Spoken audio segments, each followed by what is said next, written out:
जय हिंद साथियों, नमस्कार। स्वागत है आपका अपने परिवार में। और आज हम बात करने जा रहे हैं राजस्थान इतिहास। और इतिहास में अपना चैप्टर चल रहा था सभ्यताओं का।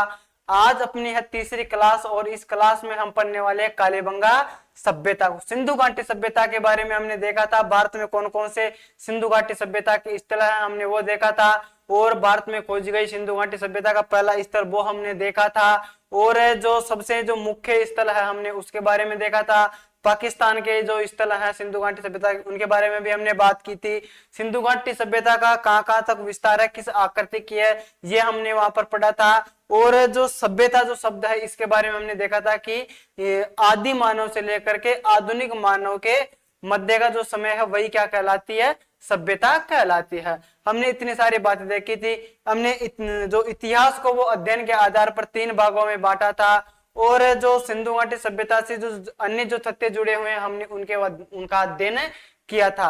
और जो राजस्थान में जो जिले में जो सभ्यताएं हैं जो जिलों में, तो हमने उनके एक एक सभ्यताओं के बारे में हमने देखा था। और किस किस जिले में कौन कौन सी सभ्यता है ये हमने देखा था। तो आज हमारी पहली जो सभ्यता रहेगी वो रहेगी साथियों कालीबंगा सभ्यता। कालीबंगा सभ्यता के बारे में आज हम क्या करने वाले हैं, उसका अध्ययन करने वाले हैं। तो आप सभी साथी, जो भी साथी परिवार में नया है वो चैनल को सब्सक्राइब करें, लाइक करें और सभी साथियों के पास में उसको शेयर जरूर करिएगा। तो शुरू करते हैं और सभी साथियों का अपने इस परिवार में स्वागत है। कालीबंगा सभ्यता शब्द आता है साथियों आपके सामने, एक कालीबंगा सभ्यता। कालीबंगा, इसमें आपको 2 शब्द दिख रहे हैं, काली और बंगा। कौन कौन से शब्द दिख रहे हैं, काली और बंगा। कालीबंगा, अगर हम इस शब्द की बात करते हैं तो इसका ये जो शब्द है कालीबंगा शब्द, यहां देखिएगा, कालीबंगा शब्द यह साथियों सिंधी भाषा का शब्द है। सॉरी, किस भाषा का है, यह सिंधी भाषा का शब्द है। सिंधी भाषा का क्या है, ये शब्द है। अब देखिएगा, सिंधी भाषा का ये शब्द है तो इसका अर्थ क्या होगा, इसका अर्थ होगा सर काले रंग की चूड़ियां। काले रंग की चूड़ियां, काले रंग की चूड़ियां, इसका अर्थ होता है काले रंग की चूड़ियां। ठीक है। अब इसमें एक शब्द और दिख रहा है आपको, वो कौन सा दिख रहा है, बंगा दिख रहा है। कौन सा शब्द दिख रहा है, बंगा दिख रहा है।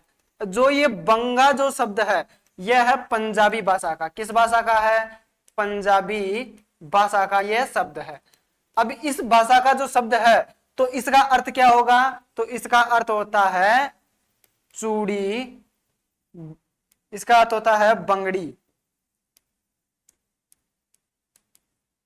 बंगड़ी या चूड़ी इसका अर्थ होता है। ठीक है, क्या अर्थ होता है, बंगड़ी या चूड़ी क्या होता है, इसका अर्थ होता है, या आप कह सकते हैं बगड़ी। बगड़ी भी, ठीक है। एक वो रखड़ी होता है, वो आभूषणों में हम उसको पढ़ेंगे कि वो कहां पहना जाता है। ठीक है। अब देखिएगा कालीबंगा, अब देखना है आपको कि यह किस नदी के किनारे विकसित हुई थी, दी आती है।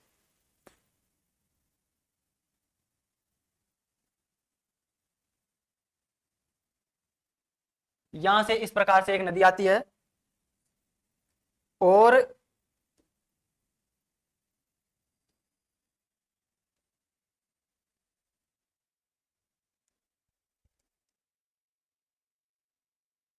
क्या नाम है इस नदी का, सर ये नदी है घग्गर नदी।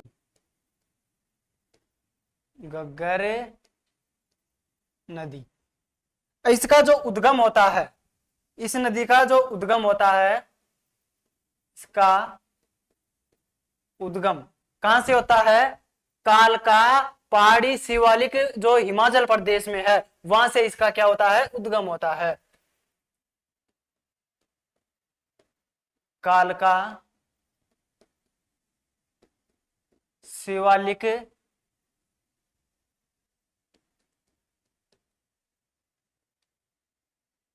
हिमाचल प्रदेश, कालका पहाड़ी शिवालिक हिमाचल प्रदेश से क्या होता है, इसका उद्गम होता है। अब ये यहां से निकल करके, ये यहां से निकल करके हिमालय जो पर्वत है वहां से ये निकल करके ये आती है साथियों, यहां पर जो एक क्षेत्र पड़ता है, यह प्रवेश करती है हनुमानगढ़ जिले में। किस जिले में प्रवेश करती है? ये हनुमानगढ़ जिले में ये प्रवेश करती है। अब ये हनुमानगढ़ में किस क्षेत्र से प्रवेश करती है? तो ये टिब्बी क्षेत्र से, टिब्बी क्षेत्र से क्या करती है? ये राजस्थान में क्या करती है? प्रवेश करती है। अब इसके किनारे पर कौन कौन से सभ्यताएं हैं, कौन कौन से स्थान है इसके किनारे, तो वो आपको देखना है। इसके जो किनारे है यहां पर अगर हम देखें तो यहां पर तो आता है, एक स्थान आता है कर्णपुरा,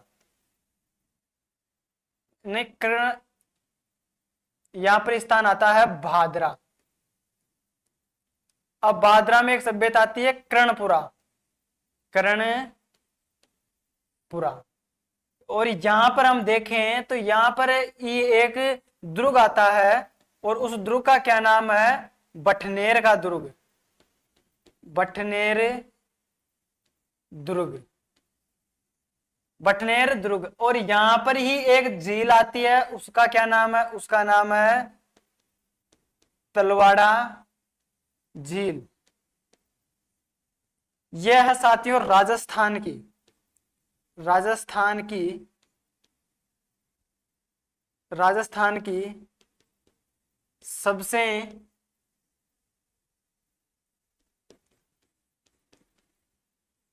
नीचाई पर स्थित, और इसी के किनारे पर क्या आती है? कालीबंगा, पीलीबंगा, कालीबंगा, पीलीबंगा, रंगमहल, एक कर्णपुरा आएगी, कालीबंगा, और अनूपगढ़ में आ जाती है, यहां पर आ जाती है इसके पास में बरौर और बिंजोर। ये इसके किनारे पर क्या आती है? ये सभ्यताएं आती है। इसके दुर्ग आ जाता है और एक झील आ जाती है। और साथियों ध्यान रखना है, इसके किनारे पर दो शहर बसे हुए हैं, और वो दो शहर कौन कौन से हैं? तो देखिएगा, दो शहर हैं। एक तो आ जाता है जो जिला बन चुका है अनूपगढ़, अनूपगढ़ जो वर्तमान में क्या बन चुका है? एक नया जिला बन चुका है। और यहां पर ही एक आता है श्री गंगानगर का सूरतगढ़, सूरतगढ़। अब ये क्यों प्रसिद्ध है? क्योंकि यहां पर ऊर्जा का जो ऊर्जा का जो संयंत्र है, सूरत थर्मल पावर पॉइंट जो है वो यहां पर यह इस कारण ये प्रसिद्ध है। ठीक है, तो ये आपको ध्यान रख लेना है। अब देखना है हमें कालीबंगा सभ्यता, कहां पर है कालीबंगा? ये रही अपनी कालीबंगा सभ्यता। तो आपको पता चल गया ये कहां से निकल कर आती है? कालका पहाड़ी शिवालिक हिमालय से ये निकल कर आती है, और हिमाचल प्रदेश जिले, फिर यहां पर बहती हुई ये राजस्थान में प्रवेश करती है, टिब्बी क्षेत्र से, टिब्बी तहसील से प्रवेश करती है हनुमानगढ़ जिले में। हनुमानगढ़ में बाद में यह बहती है श्री गंगानगर में, और फिर अनूपगढ़ में बहते हुए ये कहां चली जाती है? इधर आ जाती है, यह पाकिस्तान में चली जाती है। वर्षा काल में इसका जो जल है, वर्षा काल में गग्गर नदी का जो जल है वो पाकिस्तान के कहां तक आ जाता है? किस क्षेत्र तक आ जाता है? फोर्ट अब्बास तक, फोर्ट अब्बास तक आ जाता है। और पाकिस्तान में इसको किस नाम से जाना जाता है? पाकिस्तान में इसको हकरा नदी के नाम से जाना जाता है। किस नदी के नाम से? हकरा नदी के नाम से जाना जाता है। गग्गर नदी के क्या क्या उपनाम है वो मैं आपको एक पेज में वहां पर लिखा देता हूं, इसको सही तरीके से।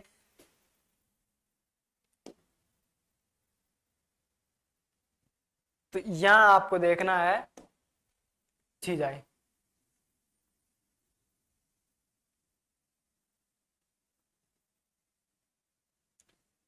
तो नदी कौन सी आ जाएगी? गग्गर नदी। अब इसका जो उद्गम होता है इसका उद्गम कहां से होता है?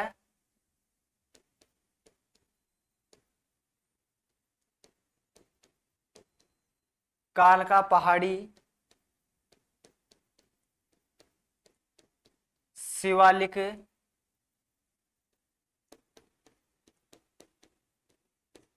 हिमाचल प्रदेश से। कहां से होता है? कालका पहाड़ी शिवालिक कहां से होता है? हिमाचल प्रदेश से क्या होता है इसका?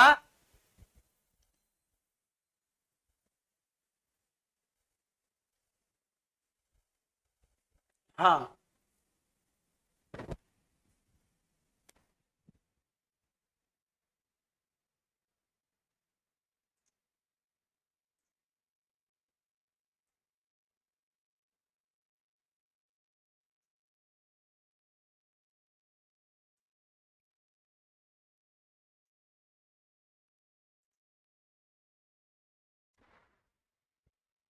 कालका पहाड़ी शिवालिक हिमालय से क्या होता है? इसका उद्गम होता है। तो अब देखिएगा आगे, गग्गर नदी। गग्गर नदी राजस्थान में प्रवेश,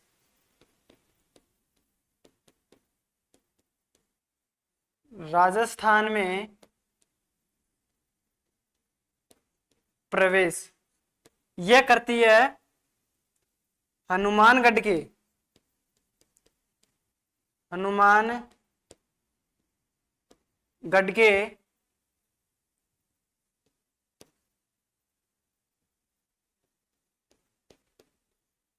टिब्बी तहसील से, टिब्बी तहसील से प्रवेश करती है। इसके किनारे, नदी के किनारे पर क्या क्या है? इसके किनारे पर है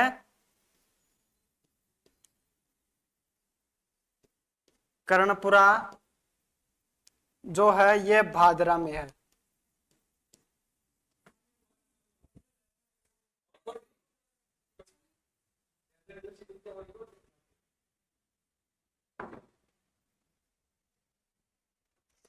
भादरा में है। और बाद में देखें हम तो यहां पर आ जाता है बठनेर दुर्ग, बठनेर दुर्ग। और आ जाता है तलवाड़ा झील। और हम देखें तो इसके किनारे पर आ जाती है कालीबंगा, पीलीबंगा, रंगमहल, बरौर और बिंजोर। और देखें आप अगर श्री गंगानगर में देखते हैं तो चकचौरासी तरखान वाला भी वहां पर ही इसको देखने को हमें मिल जाता है। ठीक है, तो कालीबंगा सभ्यता, जो काल, इसका जो शाब्दिक अर्थ होता है जिसका काले रंग की चूड़ियां, और बंगा का अर्थ होता है बंगड़ी या चूड़ी, जो पंजाबी भाषा का शब्द है। अब देखना यह है आपको कि कालीबंगा जो है वो किस नदी के किनारे पर है? गग्गर नदी के किनारे पर। गग्गर नदी के अगर आपसे पूछा जाए कि इसके उपनाम क्या है तो ये आपको ध्यान रखना है, इसको प्राचीन कालीन में क्या कहा जाता था? यह सरस्वती नदी के नाम से बहती थी।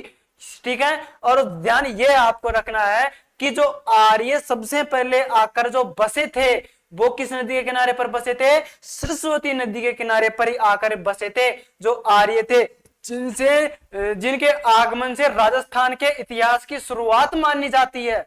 तो वो किसकी शुरुआत, किसके आने, कौन आने से? आर्यों के आने से। वो धीरे धीरे वो आए तो भारत में प्रवेश किए। भारत में प्रवेश करने के बाद में गंगा यमुना का मैदान, सतलज, रावी, चिनाब और सिंधु का जो मैदान था, अर्थात मतलब उधर से जो बढ़ते बढ़ते हुए वो जो उपजाऊ जो मैदान थे तो उनकी तलाश में ये कहां तक आकर पहुंच गए? गग्गर नदी तक आकर पहुंच गए, जिसको प्राचीन समय में क्या कहा जाता था? सरस्वती के नाम से जाना जाता था। तो ये ध्यान रखना है कि सरस्वती जो नदी है इसको ही सोतर नदी कहा जाता है, इसको ही द्वैतवती नदी कहा जाता है, इसको ही नट नदी कहा जाता है, नाली कहा जाता है। और ध्यान ये रखना है आपको कि पाकिस्तान में जाने के बाद में इसको क्या कहा जाता है? इसको हकरा के नाम से जाना जाता है। और ध्यान रखिएगा, इस पहले क्या होता था कि राजस्थान में इस नदी से बाढ़ की संभावनाएं हो जाती थी, तो इस नदी को राजस्थान का शोक भी कहा जाता है। इतने जो नाम है यह दोस्तों सरस्वती नदी के नाम है। किस नदी के? तो ध्यान में रखना, अब ये यहां पर लिखना है घग्गर नदी के उपनाम क्या क्या है?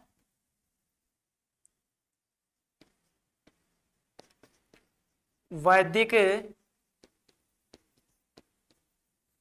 मतलब वैदिक काल के समय की नदी हम इसको कह सकते हैं। किस नाम से बहती थी यह?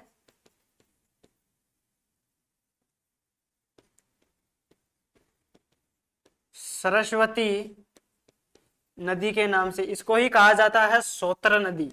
इसको ही क्या कहा जाता है?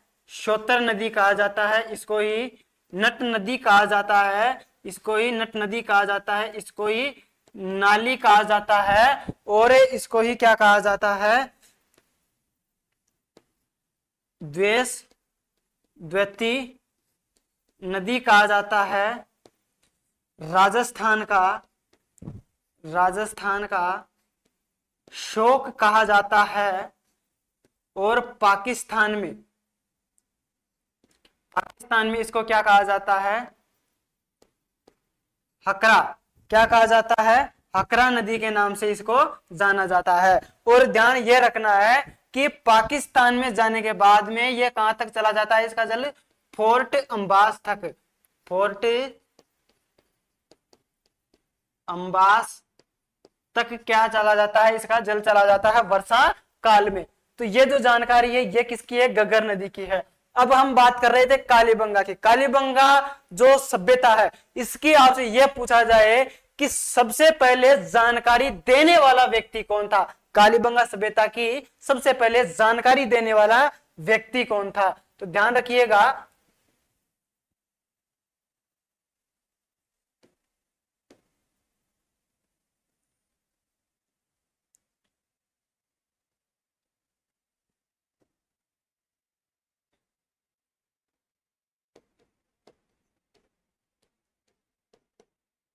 कालीबंगा सभ्यता की सर्वप्रथम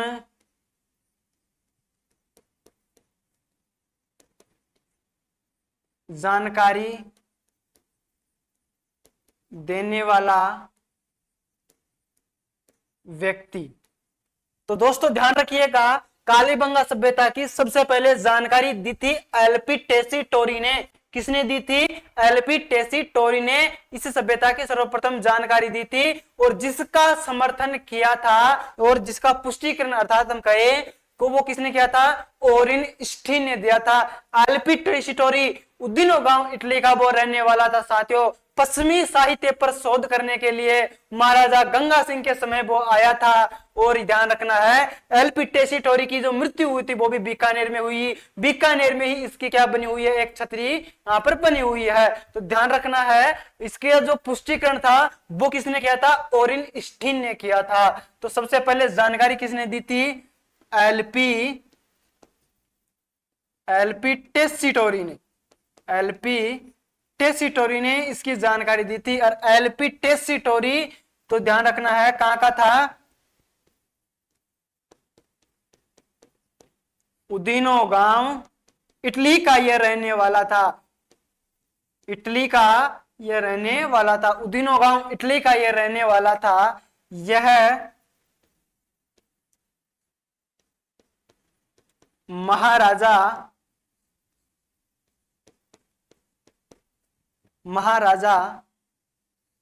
गंगा सिंह महाराजा गंगा सिंह जो बीकानेर के शासक थे, गंगा सिंह के समय पश्चिमी साहित्य पर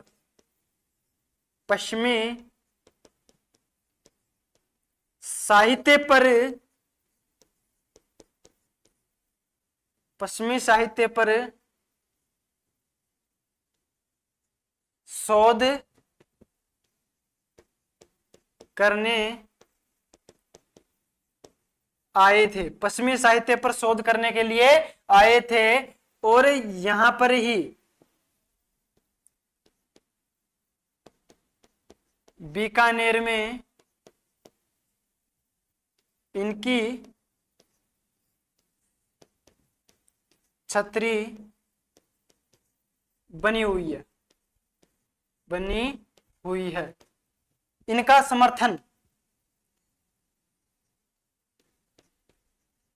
इनका पुष्टिकरण किसने किया था? ओरिन स्टीन के द्वारा क्या किया गया था? इसका पुष्टिकरण किया गया था। ठीक है, तो ये आपको ध्यान रख लेना है। हाँ, अब आगे जब बढ़ते हैं तो यहां तक आप सभी नोट करना है और फिर आगे बढ़ते हैं। इस बात को तो हमने डायग्राम के माध्यम से समझ लिया था। सूरतगढ़ हमने देख लिया, टिब्बी क्षेत्र देख लिया, कर्णपुरा और जो बटनेर का है वो हमने देख लिया, फोटंबा, सकरा, बरौर और बिंजोर, ये सूजा हमने देख लिया था। अब आगे देखते हैं साथियों, कालीबंगा जो सभ्यता है इसके किस किस नाम से अगर हम पुकारे हैं तो ध्यान रखना है, इसको निर्धन सभ्यता कहा जाता है, इसको दिनहीन बस्ती कहा जाता है। क्यों कहा जाता है? क्योंकि कच्ची ईंटों के कारण इसको दिनहीन बस्ती कहा गया। ये नगरीय सभ्यता थी, ये कांस्य युगीन सभ्यता थी, क्योंकि यहां से कांस्य के उपकरण भी मिले थे ना, इस कारण ये कांस्य युगीन थी। और ध्यान रखिएगा, यहां ये एक मातृ सत्तात्मक सभ्यता थी, किंतु यहां से मातृ देवी की कोई भी मूर्ति नहीं मिली थी। ये ध्यान रखना है कि यहां से मातृ देवी की यहां से कोई भी मूर्ति यहां से नहीं मिली थी, किंतु जो ये सभ्यता थी ये तो मातृ सत्तात्मक सभ्यता थी। ठीक है, अब देखना है इसके, हम देखें सबसे पहले उपनाम देखते हैं। उपनाम, इसको नगरीय सभ्यता, नगरीय सभ्यता,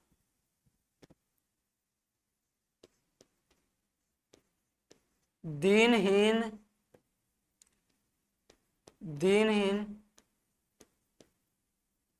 बस्ती कहा गया।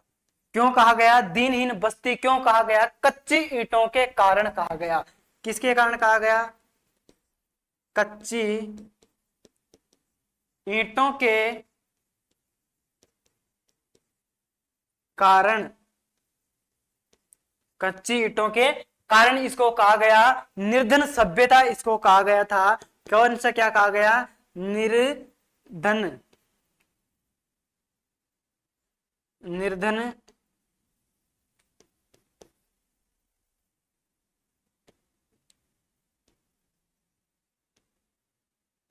निर्धन सभ्यता इसको कहा गया। मात्र सत्तात्मक सभ्यता। ठीक है, मात्र सत्तात्मक, और कांस्य के उपकरण यहां से मिले थे, इसलिए कांस्य युगीन सभ्यता। क्यों कहा गया? कांस्य के उपकरण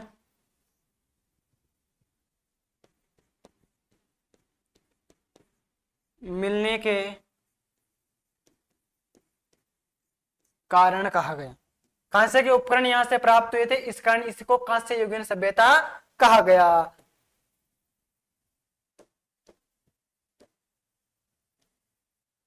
अब आपको आगे देखना है कि इसका जो समय काल था वो कार्बन डेटिंग पद्धति के आधार पर, या हम कहें सी कार्बन पद्धति के आधार पर 2350 ईसा पूर्व से 1750 इसका जो समय काल है बताया गया है।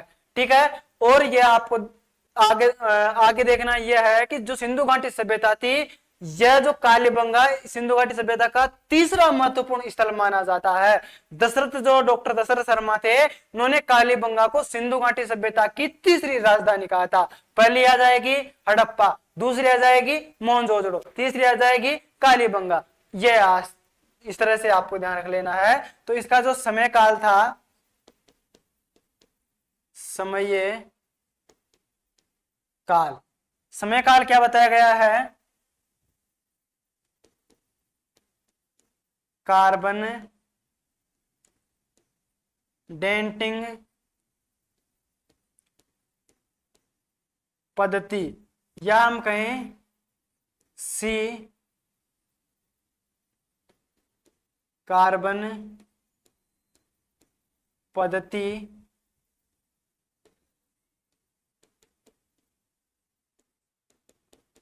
के अनुसार कहां से कब तक बताया गया है? 2350 से 1750 ईसा पूर्व तक का समय।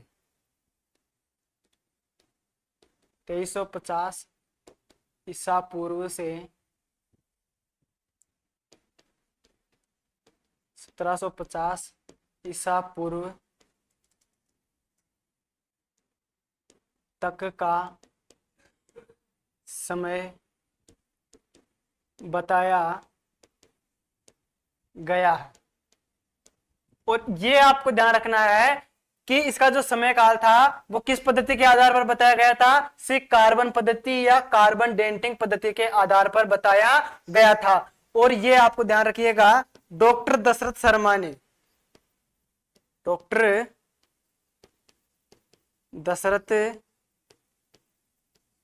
शर्मा ने कालीबंगा सभ्यता को, कालीबंगा सभ्यता को सिंधु सभ्यता की, सिंधु सभ्यता की तीसरी राजधानी बताया है। तीसरी राजधानी बताया है। तो ये जो कालीबंगा सभ्यता थी, यह सिंधु सभ्यता का तीसरा महत्वपूर्ण स्थल था। कालीबंगा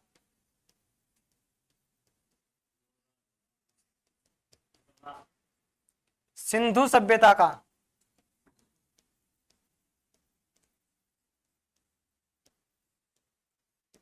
तीसरा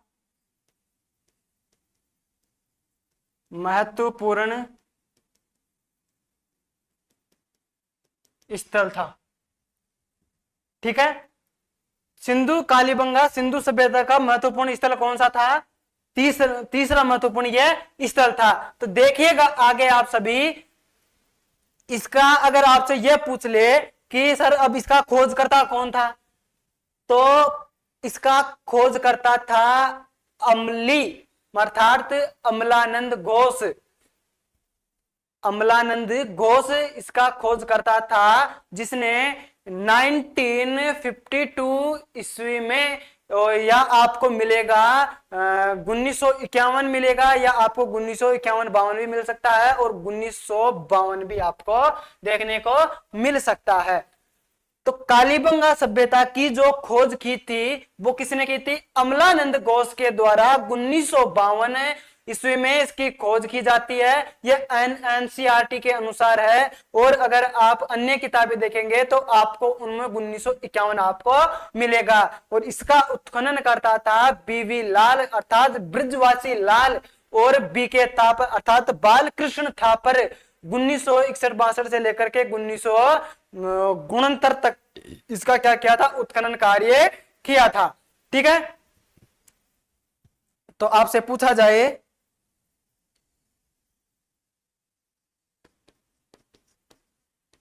कालीबंगा सभ्यता का खोजकर्ता, पूछ रहे आपसे कालीबंगा सभ्यता का खोजकर्ता, तो अमलानंद घोष, अमलानंद घोष कैसा घोष? अमलानंद घोष। कैसा घोष? अमलानंद घोष। कब की थी इन्होंने? इन्होंने की थी 1961 में, और आपको मिलेगा एनसीईआरटी में 1962 आपको मिलेगा। ठीक है। अब इसका उत्खनन करता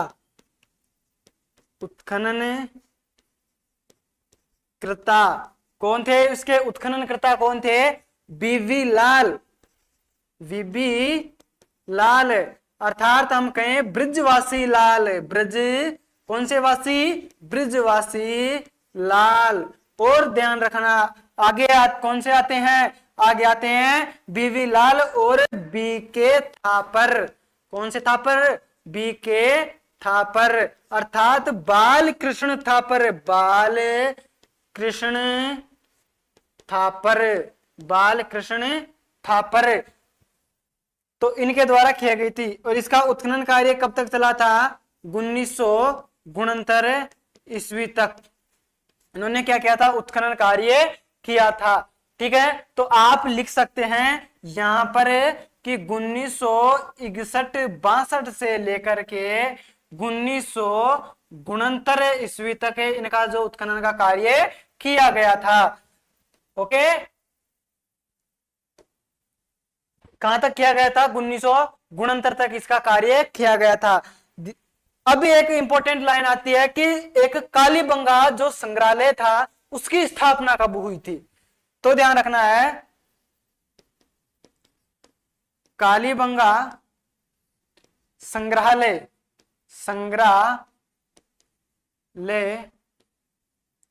की स्थापना 1985-86 ईस्वी में की गई थी।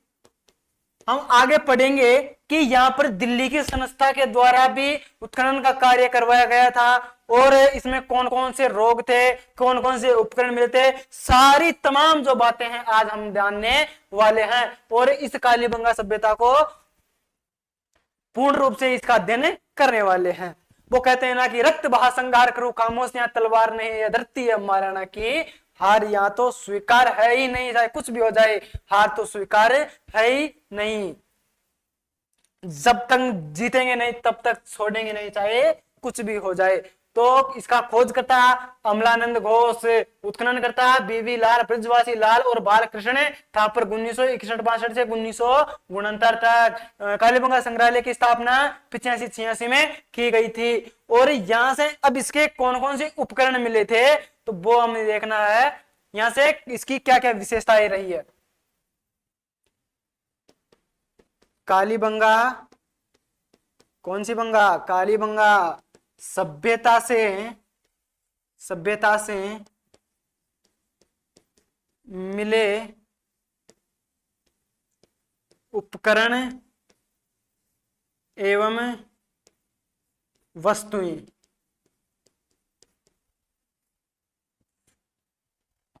अब कौन कौन से मिले थे हम पढ़ते हैं। सबसे पहले कि यहां से जुते हुए खेत के प्रमाण मिले थे। कौन से प्रमाण मिले थे? दोहरे जुते हुए खेत के प्रमाण।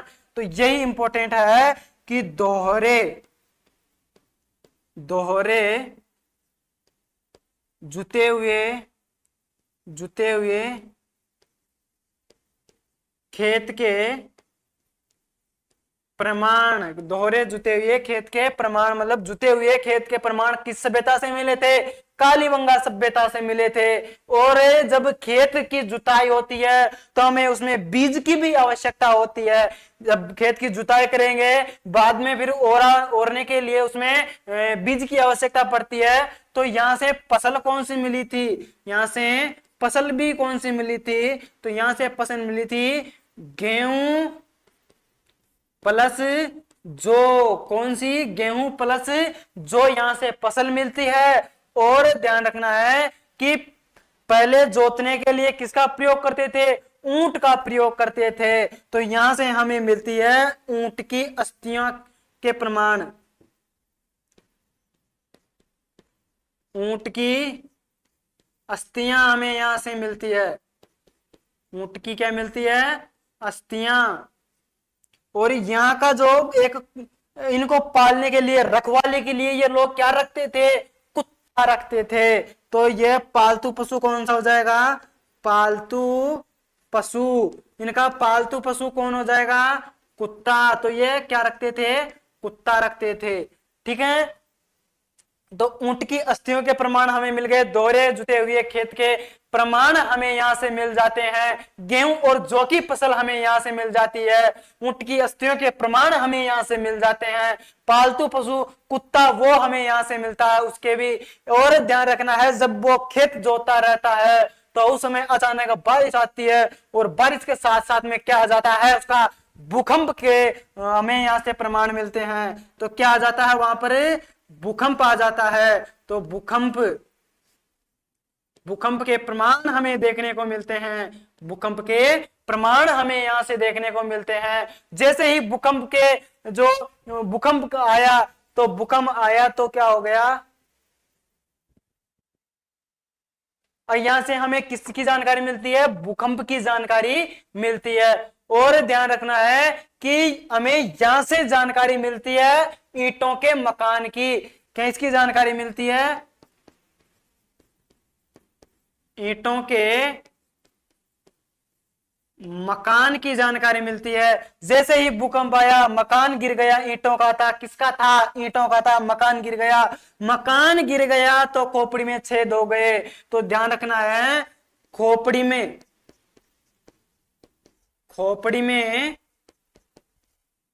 6 छिद्र मिले, 6 छिद्र मिले। अब ये खोपड़ी किसकी थी? ये खोपड़ी थी दोस्तों एक बालक की, और इस बालक की खोपड़ी में 6 छिद्र मिले थे, और वहां से उसमें एक रोग मिला था साथियों। कौन सा रोग मिला था उसमें? एक रोग मिला था उसमें जिसमें शल्य चिकित्सा की गई थी। तो वहां से, तो इस खोपड़ी में उसमें एक रोग मिला था, उस रोग का क्या नाम था? आपको पता है तो जल्दी से कमेंट करके आपको बताना है। और वहां से इस खोपड़ी में छिद्र मिले थे, तो उस छेद को मिटाने के लिए डॉक्टर के पास में तो जाना पड़ेगा। तो क्या किया गया? शल्य चिकित्सा के प्रमाण हमें यहां से मिलते हैं। किसके प्रमाण? शल्य चिकित्सा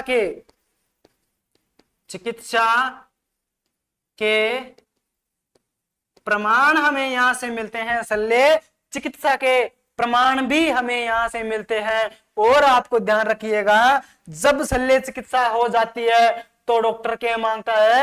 पैसे मांगता है। तो यहां से हमें मेसोपोटामिया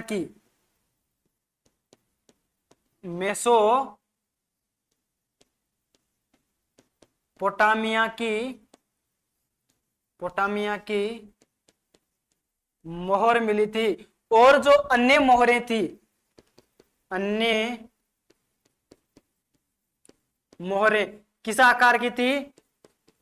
गोलाकार। कैसी थी? गोलाकार। जो अन्य मोहरें थी वो कैसी थी? गोलाकार वहां से मिली थी। ठीक है। हाँ, गोलाकार अर्थात हम बेलनाकार भी कह सकते हैं इसको, बेलनाकार।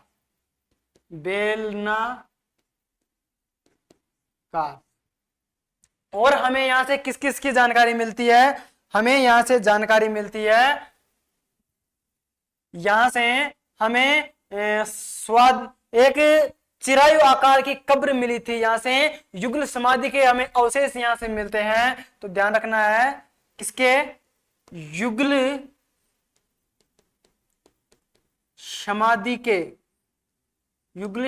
के अवशेष, युगल समाधि के अवशेष। अर्थात हमें एक शव यहां से मिला था। कैसा मिला था? एक शव हमें यहां से मिला था। इसका जो मुख था वो किस तरफ था? उत्तर की ओर। किस तरफ? उत्तर की ओर। और इसके जो पैर थे वो किस ओर थे? दक्षिण की ओर। दक्षिण की ओर। और हमें यहां से जो ये कब्र मिली थी, हमें यहां से जो कब्र मिली थी, कब्र मिली, उसको हमने नाम दिया चिरायु। चिरायु आकार की कब्र। ठीक है, चिरायु आकार की कब्र हमें यहां से मिलती है। और वो कैसी थी? अंडाकार कब्र थी। कैसी थी यह? अंडाकार। अंडाकार। अंडाकार कैसी थी आकृति में? अंडाकार कब्र थी।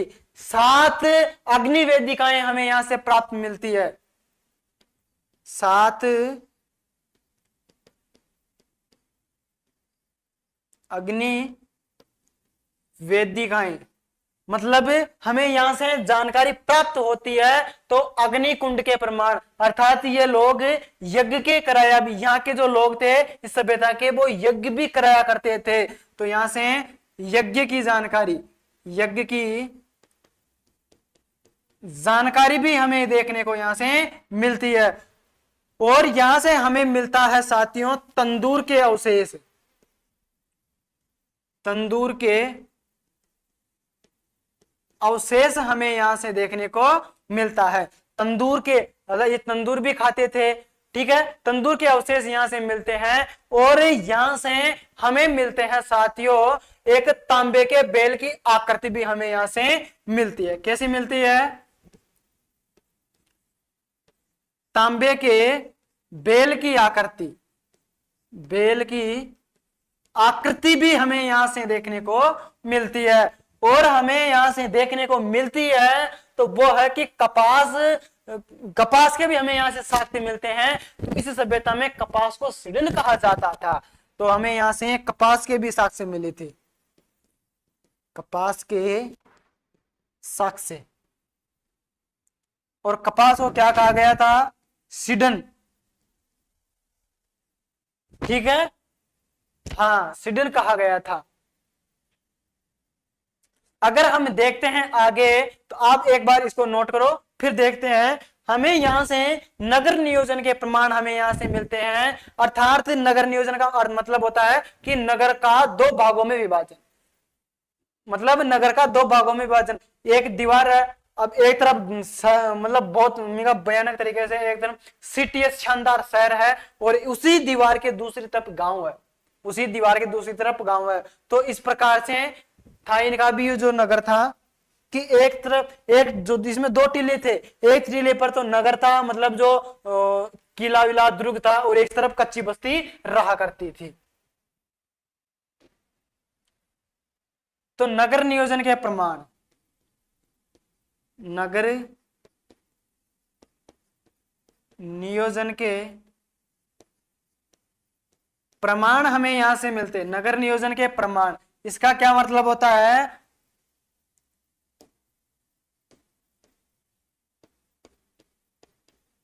नगर का 2 भागों में विभाजन। नगर का 2 भागों में विभाजन।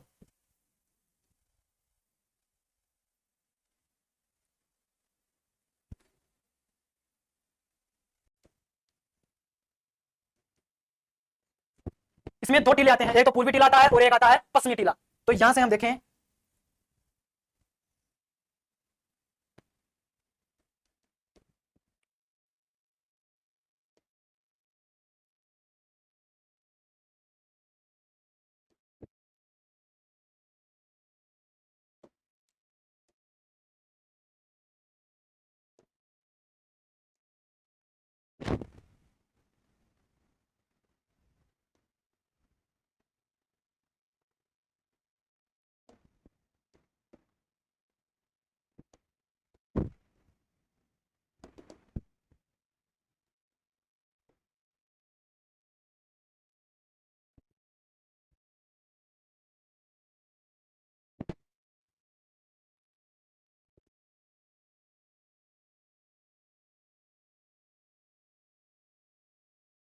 तो ध्यान रखिएगा, इस तरफ तो हो जाता है नगर और इस तरफ हो जाता है कच्ची बस्ती। कौन सी बस्ती? इस तरफ तो हो जाती है कच्ची बस्ती।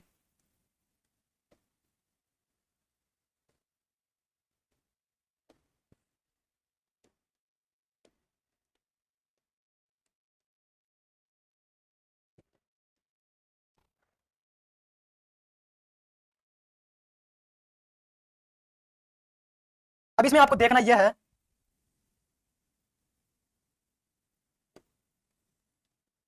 यह हो गई इनकी सड़कें। क्या हो गई इनकी सड़कें?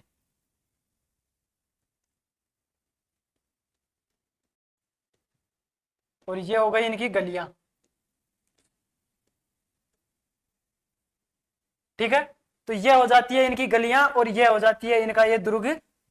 तो हमें इससे क्या जानकारी मिलती है? हमें इसे जानकारी मिलती है, तो ये तो कौन सा टीला था? ये था पश्चिमी टीला। पश्चिमी टीला।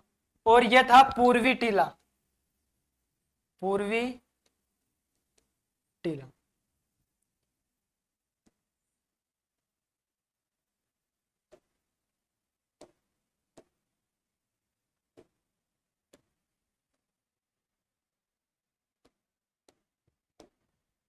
पश्चिमी टीला, पूर्वी टीला। ठीक है, अब यहां से हमें अवशेष जो मिलते हैं, यहां से हमें अवशेष मिलते हैं दुर्गीकृत अवशेष। दुर्गीकृत अवशेष अर्थात हमें यहां से प्रमाण मिलते हैं दोहरा परकोटे की जानकारी। मतलब दुर्ग की रक्षा के लिए वहां पर एक बहुत बड़ा चारों तरफ क्या होता था, प्रकोटे का निर्माण किया गया था। तो दोहरा प्रकोटा दुर्गीकृत जो टीला था वहां पर दुर्गीकृत के हमें यहां से प्रमाण यहां से मिलते हैं। और एक तरफ क्या था? एक तरफ थी कच्ची बस्ती। ये इसको हम कह सकते हैं कच्ची बस्ती। कच्ची बस्ती। अब इस कच्ची बस्ती में क्या हुआ, तो यह आपको समझना है। कच्ची बस्ती में इनकी जो सड़कें थी वो तो पक्की थी। इनकी जो सड़कें थी वो तो पक्की थी, किंतु इनके जो मकान थे, इनके जो मकान थे वो ईंटों के बने हुए थे। कच्ची ईंटों के बने हुए थे। इनकी जो गलियां थी, इनके जो घरों के दरवाजे थे वो मुख्य सड़क की ओर नहीं थे। मुख्य सड़क की ओर हम कह सकते हैं कि इस तरफ इनके दरवाजे थे। इनके दरवाजे इस तरफ इनके दरवाजे नहीं थे। इसके दरवाजे कहां थे? तो सर इनके दरवाजे थे या तो पीछे की तरफ थे इनके दरवाजे। क्या कहां पर थे? पीछे की तरफ इनके दरवाजे थे, या फिर इनके दरवाजे गलियों की तरफ थे। इसके तरफ ना होकर के इसके दरवाजे किस तरफ थे? या तो पीछे की तरफ थे या फिर गलियों की ओर थे। तो मुख्य सड़क हम कहें कि मुख्य सड़क पर इनके दरवाजे न खुलकर गलियां या पीछे की तरफ इनके दरवाजे खुले करते थे। और इनकी जो नालियां थी, इनकी जो नालियां थी पानी की, वो कैसी थी? इनकी जो नालियां, तो हमें जानकारी मिलती है यहां से लकड़ी की नालियों के अवशेष। लकड़ी की नालियों के अवशेष हमें यहां से मिलते हैं। इनकी जो सड़कें थी वो पक्की ईंटों की सड़कें थी। कैसी थी? पक्की ईंटों की सड़कें। और यहां की जो सड़कें थी कैसी थी? समकोण। सड़कें कैसी थी? सड़कें कैसी थी? समकोण। और ध्यान रखिएगा, और जो मुख्य जो बात आती है, मुख्य जो बात आती है कि इनकी जो परस थी, इनकी जो परस थी वो कैसी थी? डिजाइनदार अर्थात अलंकृत परस के अवशेष हमें यहां से मिलते हैं। किसके मिलते हैं? अलंकृत परस के साक्ष्य मिले। और ध्यान रखना है, यहां इनकी जो सड़कें थी, इनकी चौड़ाई थी 5.7 मीटर की, और जो इनकी जो गलियां थी इनकी थी 1.8 मीटर की। इतनी की चौड़े थी। घरों के दरवाजे,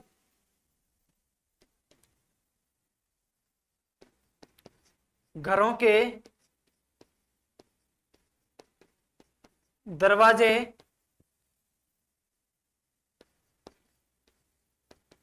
पीछे की ओर खुले। ठीक है। हाँ, लकड़ी की बनी नालियां हमें यहां से मिल जाती है।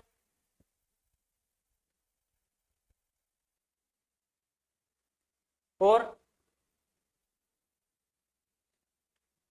सड़कें समकोण पर काटती थी, और जो समकोण जो अब जो ये यहाँ की जो सड़कें थी साथियों, यहाँ हम कहें इस प्रकार, इस प्रकार, तो हम कह सकते हैं इसको किस प्रकार से है, यह समकोण, मतलब समकोण, समकोण पर अर्थात जाल पद्धति, ऑक्सफोर्ड पद्धति, चेम्सफोर्ड पद्धति, ग्रिड पद्धति, इसी को कहा जाता है। क्या क्या कहा जाता है इसको? इसको कहा जाता है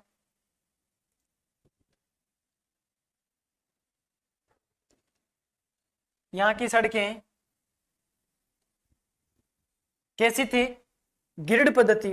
यहां की पद्धति कैसी थी? सड़कों की पद्धति, पद्धति कैसी थी?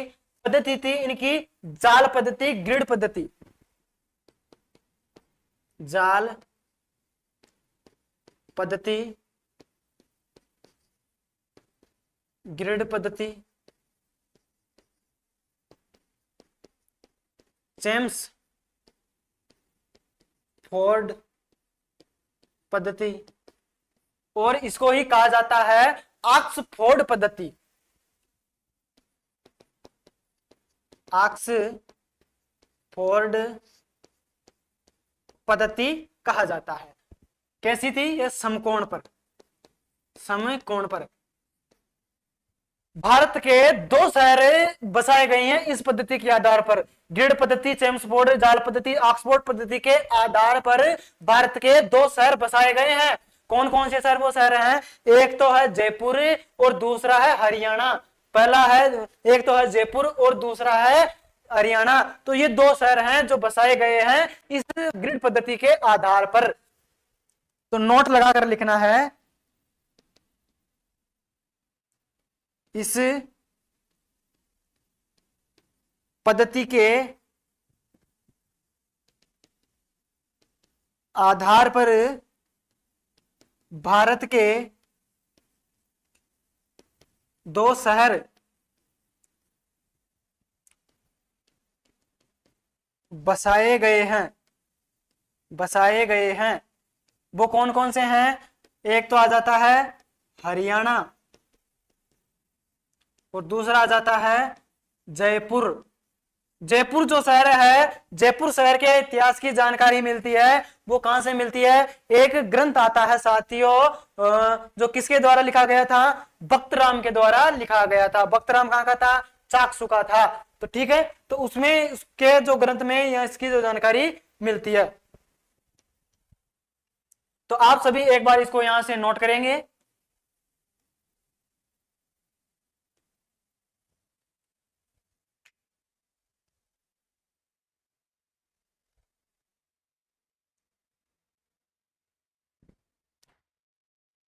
ठीक है, तो आप सभी इसको नोट करो। और आज और इसके जो आगे हम देखेंगे अगली नेक्स्ट क्लास में। तो आप सभी को धन्यवाद। अगर वीडियो आपको पसंद आए तो इसको लाइक, सब्सक्राइब एवं सभी साथियों के पास में इसको शेयर जरूर करिएगा।